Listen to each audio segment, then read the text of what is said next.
Yes, yes, yes, and yes. Let me go back to the first part. The reason it didn't go longer is when the last time two heads of state have spent over 2 hours in direct conversation across the table, going into excruciating detail.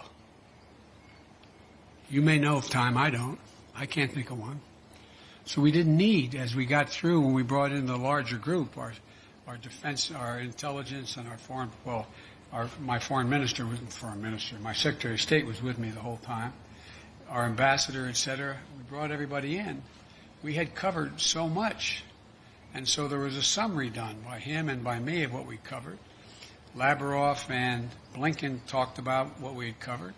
We raised things that required more amplification or made sure we didn't have any misunderstandings.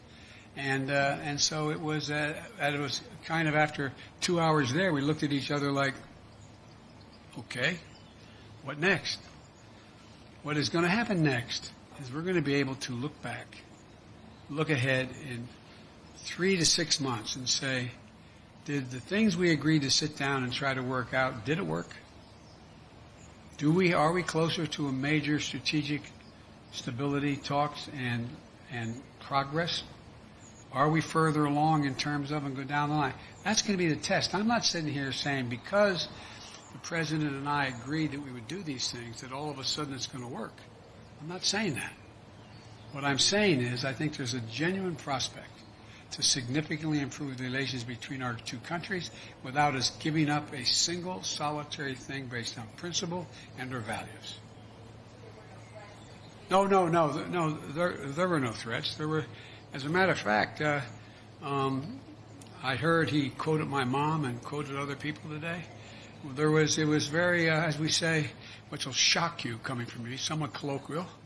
And we talked about basic fundamental things. And you know how I am. I explain things based on personal basis. What happens if, for example. And so there were no threats, just simple assertions made, and no, well, if you do that, then we'll do this, wasn't anything I said.